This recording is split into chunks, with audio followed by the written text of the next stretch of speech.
My friends, it's been a while since we've hopped back into the EQ series that we were doing. If you remember, we did a video called 5 EQ Frequencies Destroying Your Mix. And that was a video that really popped off for us. It's almost at 100,000 views. And if you remember in that video, it would talk about everything that was destroying your mix, whether it was sub frequencies. And I actually need to increase the frequency of our subs on this channel. Just like that video has 100,000 views almost, our channel almost has 100,000 subs. So make sure you hit that subscribe button, like button, and notification bell if you're enjoying the content we've been putting out. But that was a video that was so, negative. Things that are destroying your mix.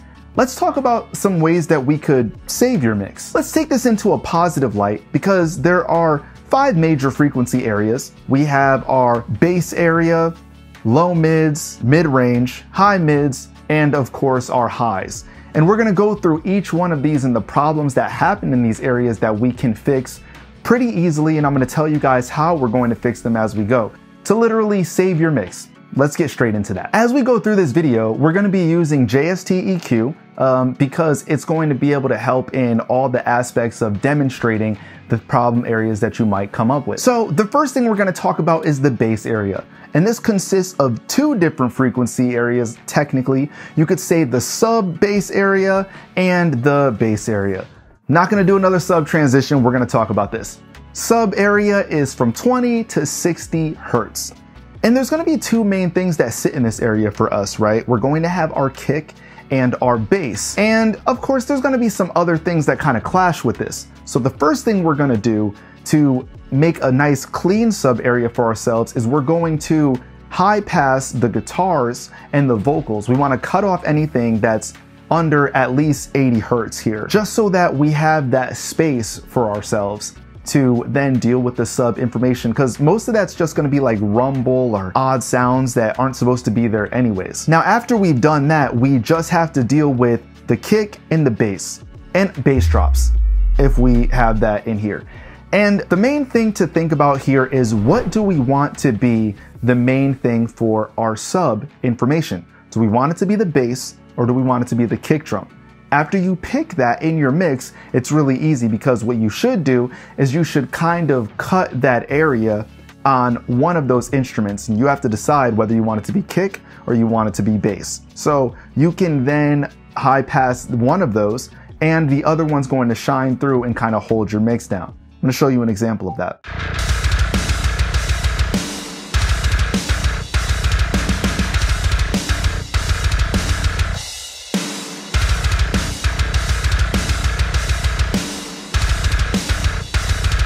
Now, when we get to the bass area, there's a few things that we're going to want to deal with, and that's anything from 60 to 250 Hertz.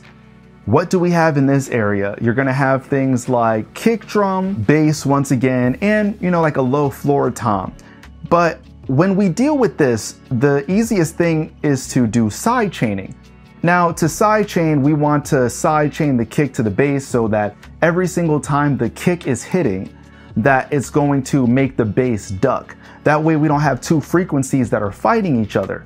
And this really clears up the low end for us and ensures that we're going to have a solid low end in the first place. So I'm going to show you guys an example of how we do that. Like I said, we're going to take this through each of the frequency areas to just show you how to almost make sure you get a solid mix every single time, because these are the big problems in these frequency areas.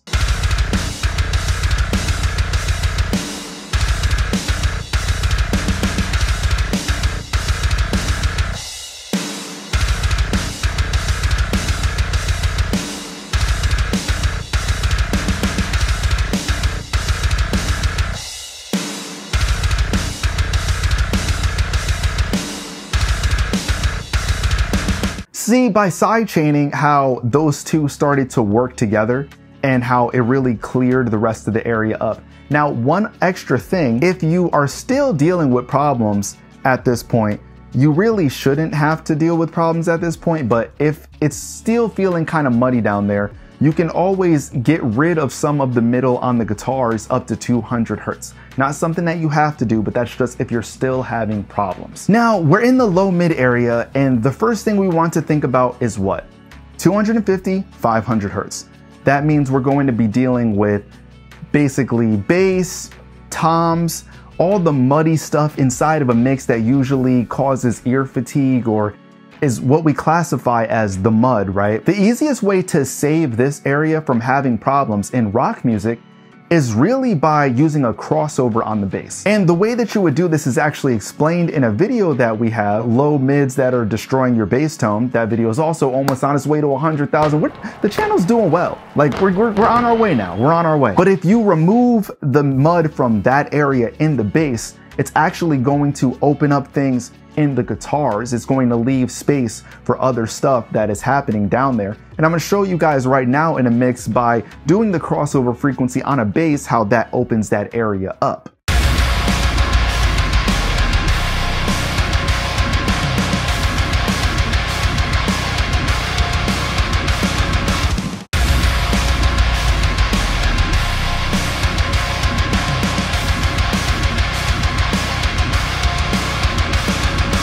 But yeah, the bass will pretty much have cleared this area up.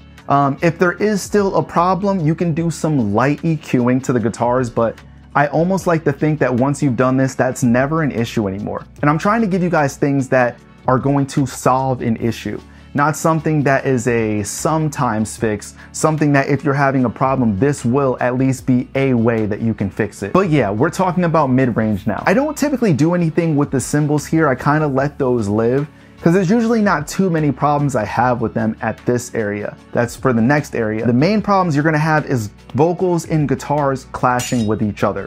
Both mid-range instruments, but one thing I do wanna say is you almost always want to be making room for the vocal.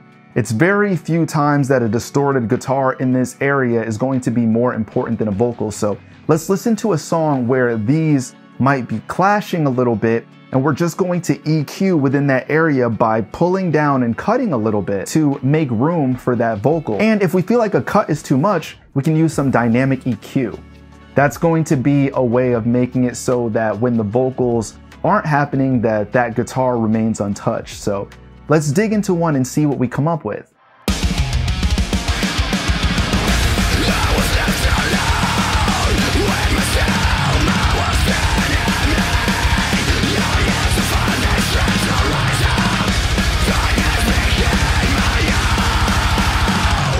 So far, we have gone over bass, we have gone over low mids, and we have gone over mid-range. Now we have to get into the high mids. The high mids area is actually really interesting because there's a lot of problems that can happen. One of the biggest ways to clear up this area, once again, is the bass. A lot of people will just EQ their bass and compress it and just leave it there. Most of the time, especially with any type of bass that has a form of grit, there's not anything that's needed above 6K.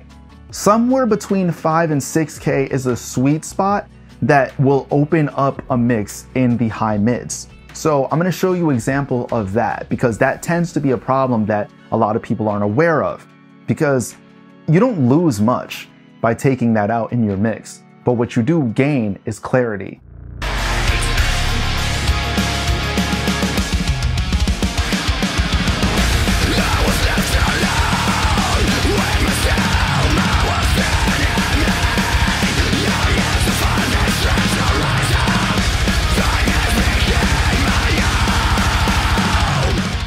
Now that that's out of the way, the next thing that we want to do is we want to see what's up with the cymbals. Are the cymbals clashing with the vocal or with the guitars? Most of the time, the cymbals and guitars are gonna play okay here, but it's more important to me that the cymbals are not overshadowing the vocal. So 2000 to 6000, we're gonna check in this area, see if there's a spot where cymbals could let the vocals shine a little bit more, right? So we're gonna do the same idea that we had in the mid-range with guitars by EQing or using dynamic EQ, and we're gonna apply that same concept to cymbals.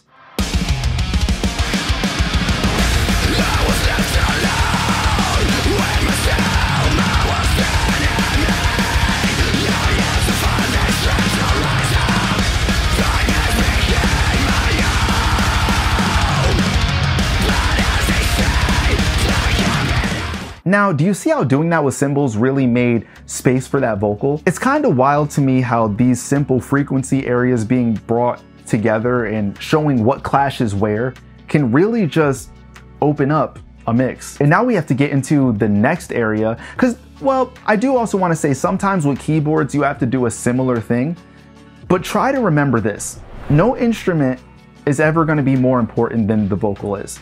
So if you have to cut from something, it's typically not going to be the vocal unless it's something abrasive that's happening, which gets us into the next area, which is the highs. And that's 6,000 all the way up to like 20K, right?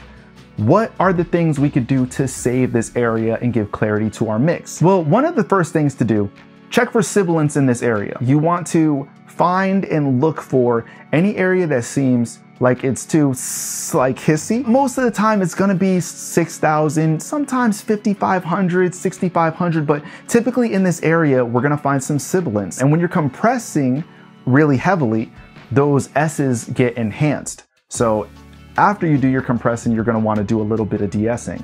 And we can showcase that using Howard Benson vocals really quickly.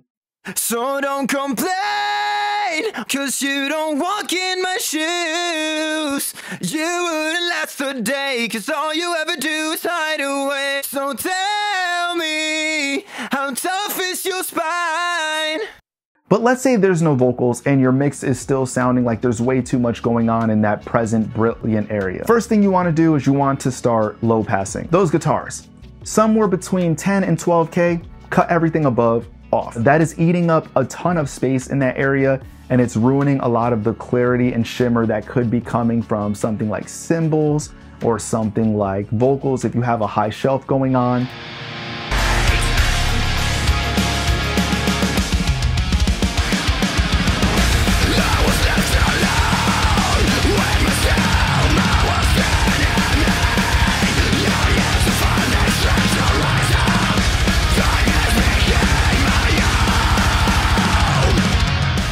And at this point, you've cut off the unnecessary information from the guitars and the unnecessary information from the bass. And you have freed up so much space you don't even realize. And the rest of what happens in this area is it's a beautiful area for boosting. You can save your mix here by boosting around 8K to 9K on snares and on vocals. So if you're ever having an issue with either of these areas, like coming to the forefront, this is your place to do it. You want to go to your snare, give it some 8K top end, or do the same thing with a vocal. Either of those is going to be perfect in this range.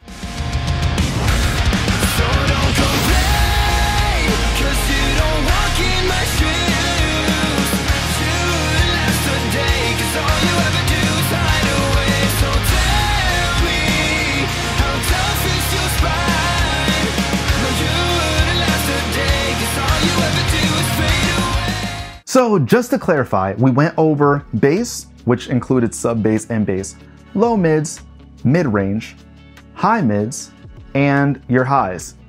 Now, by following these steps and paying attention, you can really save a mix from having the typical problems that everyone has. I listen to mixes that people send me all the time, and the issues are almost always the same. It's usually the low end is too muddy, or it's like the low mids are too cluttered. What's a way that we can do that? I already explained that with bass. That's almost a surefire way to get you going there. Or their vocals are clashing with something. We've explained how to fix that with guitars as well as with bass.